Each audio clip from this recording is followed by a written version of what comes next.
gbogbo ìràwọ̀ pátá ẹ wá gbọ́ ohun tó fẹ́ ṣẹlẹ̀ lọ́jọ́ tòní gangan tí ń ṣe ọjọ́ Wednesday September 24 ọdún 2025 tá wà nú ẹ̀ yìí.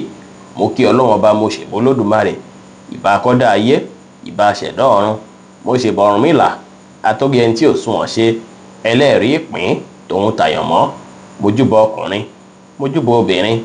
mo kí gbogbo ojú tó ń wò mí níbikíbi tí ẹ ti ń gbọ́ mi káàkiri àgbáńlá ayé.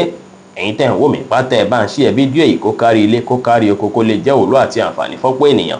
kí ẹ sì má gbàgbé láti follow, kí ẹ sì subscribe, kí ẹ lè pẹ̀ láwọn tá máa jàǹfààní onírúurú fídíò tá à ń fi léde lójoojúmọ́ fún ìdàgbàsókè ìjọmọ ènìyàn.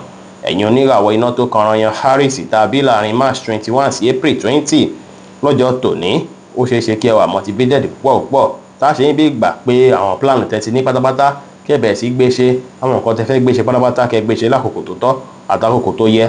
ìgboyà máa wà fún yín dáadáa lénìí, á tún ṣe yín bí kẹ́ jáde gan pẹ̀lú.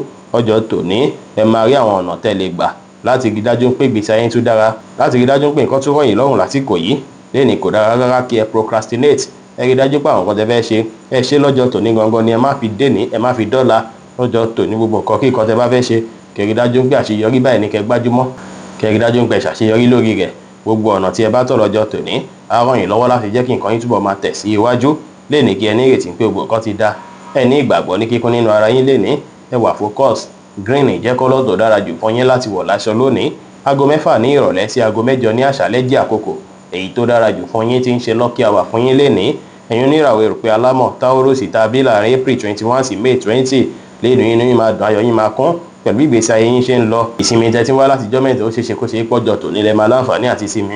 lénìí ó dára púpọ̀ kẹ́ ẹ refresh mind yín, kẹ́ ẹ jáde láti lọ gbafẹ́, láti lọ enjoy ara yín, kẹ́ ẹ sì wá àkókò láti sinmi dáadáa. lénìí ẹ bá wọn èèyàn sọ̀rọ̀ pẹ̀lú ìfẹ́, ẹ bá wọn ṣe pẹ̀lú àwàdà àti ẹ̀rín, kẹ́ ẹ sì ṣàwọn nǹkan tá a mú kí inú yín dùn káyọ̀ yín kún pẹ̀lú. green jẹ́ kọ́lọ̀ tó dára jù fún yín láti wọ̀ láṣọ lónìí. aago 10 láàárọ̀ sí aago 11 kọjá ìṣẹ́jú 15 láàárọ̀ jẹ́ àkókò èyí tó dára jù fún yín tí ń ṣe lucky hour fún yín lénìí. ẹ̀yin oníràwọ̀ afẹ́fẹ́ aláwàdà Gemini tàbí láàrin May 21 sí June 21 ẹ máa wà highly spiritual lọ́jọ́ tòní. a ṣe ń bí ìgbà pé kí ẹ ṣe àwọn nǹkan tó jọmọ́ spiritual activity ẹ fọjọ́ tòní, ẹ fi ṣe bẹ́ẹ̀ lọ́jọ́ tòní, ó dára púpọ̀. ẹ lè wá àkókò láti ṣe prayer lọ́jọ́ tòní. gbogbo àdúrà tẹ bá ṣe ó ṣe ṣe kó dìtẹ́wọ́gbà. bẹ́ẹ̀ sì ni gbogbo nǹkan tí ẹ bá ṣe lọ́jọ́ tòní á bí kọ́kàn yín balẹ̀ pẹ̀sẹ̀, á sì gbé ìdùnnú àtayọ̀ fún yín. ẹ ṣe dáadáa sáwọn èèyàn, ẹ gbà láfíà láàyè, ẹ ní ìrẹ̀lẹ̀. aago 8 ní àárọ̀ sí aago 11 láàárọ̀ jẹ́ àkókò èyí tó dára jù fún yín tí ń ṣe lucky hour fún yín lénìí, tí kọ́lọ̀ white sì jẹ́ kọ́lọ̀ èyí tó dára jù fún yín láti wọ̀ láṣọ ní ọjọ́ tòní. ẹ̀yin oníràwọ̀ omi agbára Cancer tàbí láàrin June 22 sí July 22 ó ṣeé ṣe kẹ́ wà frustrated bákan, ó ṣeé ṣe kẹ́ láwọn kan tẹ́ máa mójútó tó ṣe pé gbọ́dọ̀ mójútó. ẹ má fàyè gba kí nǹkan kéékèèké yìí kó dàbí gbà pé ó fẹ́ máa distract yín rárá o. gbogbo nǹkan tó bá ṣẹlẹ̀ lénìí majority báyìí ni kí ẹ fi gbé, lénìí kẹ́ fẹ̀lẹ̀ ṣe, kẹ́ mọ́kàn balẹ̀. kò sí bí nǹkan ṣe lè le koko tó, ẹ rí dájú pé ẹ gbájúmọ́ṣẹ́, kẹ́ sì rí dájú pé ẹ ṣàṣeyọrí lórí ohunkóhun tí ẹ bá ń ṣe. ẹ free mind yín, kí ẹ wà positive. light brown jẹ́ kọ́lọ̀ tó dára jù fún yín láti wọ̀ láṣọ lónìí. aago 2 ní ọ̀sán sí aago 3 ní ọ̀sán jẹ́ àkókò èyí tó dára jù fún yín tí ń ṣe lucky hour fún yín lénìí. ẹ̀yin oníràwọ̀ iná tó gbóná riri Leo tàbí láàrin July 23 sí August 22 ó ṣeé ṣe kára yín yá gágá púpọ̀ lọ́jọ́ tòní o. ẹ máa wà ṣẹ́fù, inú yín máa dùn, pàápàá ẹ máa ní ìrètí pé ọjọ́ ọ̀la tẹ̀ ń wò yìí máa tún dára. ara yíyá gágá yìí ó ṣeé ṣe kó wá àwọn èèyàn lọ́wọ́.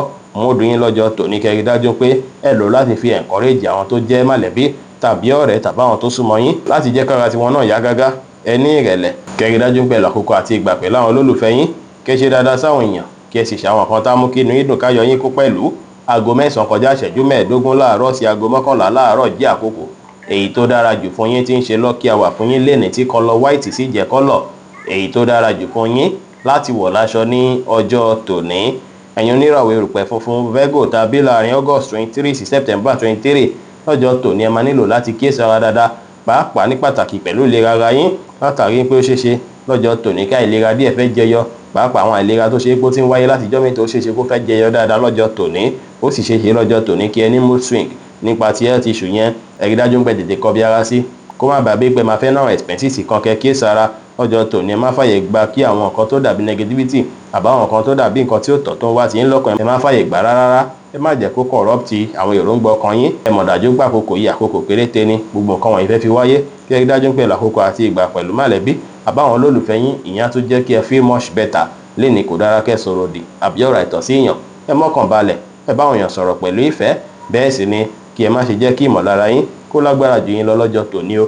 Purple jẹ́ kọ́lọ̀ tó dára jù fún yín láti wọ̀ láṣọ lónìí. Aago 4 kọjá ìṣẹ́jú 15 ní ìrọ̀lẹ́ sí aago 5 kọjá ìṣẹ́jú 15 ní ìrọ̀lẹ́ jẹ́ àkókò èyí tó dára jù fún yín tí ń ṣe lucky hour fún yín lénìí. Ẹ̀yin oníràwọ̀ afẹ́fẹ́ márìmí fún Libra tàbí láàrin September 24 sí October 23 ó ṣeéṣe kí ẹ wà serious dáadáa lọ́jọ́ tòní kí múdù yín serious díẹ̀. Ó ṣeéṣe kó ṣe yín pé kò ní sí nǹkan rẹpẹtẹ tẹ́ máa wà concern nípa rẹ̀ rárá o, ṣùgbọ́n ara yín máa yá gágá bí ìgbà pé gbogbo nǹkan tí ẹ fẹ́ lé pátápátá kó ti bọ́ sí ló máa rí. Ṣùgbọ́n ju gbogbo ẹ̀ lọ, má ò lẹ̀ ní ẹ̀ńkórin méjì bọ́ná lẹ́ẹ̀kan ṣoṣo, kẹrì dájú pé ẹ ṣe nǹkan ní ètò ẹ má ṣe ohun tó lágbára jẹ̀mí lọ, ẹ bá àwọn èèyàn sọ̀rọ̀ pẹ̀lú ìfẹ́, ẹ wà focus kí ẹ sì fi ìgboyà ṣe ohunkóhun lénìí pẹ̀lú. Aago 12 ní ọ̀sán sí aago 1 kọjá 30 ìṣẹ́jú ní ọ̀sán jẹ́ àkókò èyí tó dára jù fún yín tí ń ṣe lucky hour fún yín lénìí tí kọ́lọ̀ light brown sì jẹ́ kọ́lọ̀ èyí tó dára jù fún yín láti wọ̀ láṣọ ní ọjọ́ tòní. Ẹ̀yin oníràwọ̀ omi tútù Scorpio tàbí láàrin October 24 sí November 22 tẹ bá ti ń retí pé bóyá nǹkan tẹ fẹ́ yá lọ́wọ́ èèyàn, bóyá owó lẹ fẹ́ yá ni, bóyá lónìí lẹ fẹ́ gbà ni, tẹ bá ti ń retí pé kí ẹni náà fún yín tàbí kó approve ẹ̀, ó ṣeéṣe kó bọ́ sí lọ́jọ́ tòní. Bẹ́ẹ̀ sì ni ó ṣeéṣe kí àwọn nǹkan tó dàbí issue tó wà láàrin ẹ̀yin àtèèyàn, ìbàjẹ́ ti kóòtù ni, ó ṣeéṣe kó yanjú lọ́jọ́ tòní pẹ̀lú. Nǹkan máa lọ dáadáa, ó ṣeéṣe kó ṣe pé ẹ̀yin gangan làwọn èèyàn máa dájú sọ tó máa fún látẹ̀ńṣọ̀n dáadáa lọ́jọ́ tòní tá sì bí ìdùnnú fún yín léni kẹwàá positive. Ẹ fi ìfẹ́ tòun tọ̀yàyà hàn sí àwọn ènìyàn, ẹ ṣe dáadáa sáwọn èèyàn léni pẹ̀lú. Pink jẹ́ kọ́lọ̀ tó dára jù fún yín láti wọ̀ láṣọ lónìí. Aago 1 ní ọ̀sán sí aago 3 kọjá 30 ìṣẹ́jú ní ọ̀sán jẹ́ àkókò èyí tó dára jù fún yín tí ń ṣe lucky hour fún yín lénìí. Ẹ̀yin oníràwọ̀ inú àtùpà Sagittarius tàbí láàrin November 23 sí December 22 ó ṣeéṣe kẹ́ bára yín nínú ipò kan tó ṣe pé ẹ lè má nífẹ̀ẹ́ sí gẹpẹtẹ tó ṣe pé ó ṣeéṣe kó máa bípòrú ọkàn díẹ̀ fún yín. Ẹ máa ní láti lọ ọpọlọ wípé yín láti rí dájú pé ẹ díò pẹ̀lú àwọn kan tó dàbí scenario èyíkéyìí tó bá ń wáyé lénìí. Ó sì ṣeéṣe kó ṣe pé gbogbo èèyàn tó rọ̀gbà yín kákàrà máa kàn wọ́n bákan lénìí kí ẹ mọ̀ dájú pé trying time lásán ló jẹ́, gbogbo àtúkásẹ̀ ńlẹ̀, gbogbo nǹkan máa tó rí bí ẹ ṣe ń fẹ́. Ẹ má tàṣe jù ohunkóhun, ẹ rí dájú pé ẹ wà too curious, ẹ jẹ́ kára yẹn ju bó ṣe yẹ lọ lórí ohunkóhun, ẹ sì fi ọgbọ́n tòun tòye kẹ́ fi ṣe ohunkóhun lénìí pẹ̀lú. Orange jẹ́ kọ́lọ̀ tó dára jù fún yín láti wọ̀ láṣọ lónìí. Aago 3 kọjá 30 ìṣẹ́jú ní ọ̀sán sí aago 6 ní ìrọ̀lẹ́ jẹ́ àkókò èyí tó dára jù fún yín tí ń ṣe lucky hour fún yín lénìí. Ẹ̀yin oníràwọ̀ ìrùpẹ̀lẹ̀ eruku Capricorn tàbí láàrin December 23 sí January 19 ó ṣeéṣe kó ti dàbí ìgbà pé ìgbésí ayé yín dàbí ìgbà pé ó wà boring bákan ṣùgbọ́n ẹ̀yin fúnra yín máa fẹ́ wá nǹkan ṣe láti rí dájú pé kò fi bẹ́ẹ̀ wà boring. Ẹ máa fẹ́ wò pé nǹkan tuntun wo lẹ lè ṣe tàbí kára yín yá gágá tàbí kí inú yín dùn láti bí kí ẹ fẹ́ busy, ó sì dára púpọ̀. Nǹkan tó yẹ kẹ́ ṣe lákòókò yìí gangan nìyẹn. Kò dìgbà tẹ́ bá yẹn ṣe ń wò pé bóyá complain pé lágbájọ́ bá mi ṣe ilé ti wà boring jù, nǹkan mi rẹ ni bá mi ṣeré. Ẹ gbé ìgbésẹ̀, ẹ kọ́ nípa nǹkan tuntun tó ṣe pé ó tún lè ràn gbèsè ayé yín lọ́wọ́ lọ́jọ́ tòní. Ẹ free láti káàkiri lọ bíkíbi láti lọ wá oore tàbí láti lọ gbafẹ́ lẹ́nìí, kò sí wàhálà. White jẹ́ kọ́lọ̀ tó dára jù fún yín láti wọ̀ láṣọ lónìí. Aago 7 ní àṣálẹ́ sí aago 9 ní àṣálẹ́ jẹ́ àkókò èyí tó dára jù fún yín tí ń ṣe lucky hour fún yín lénìí.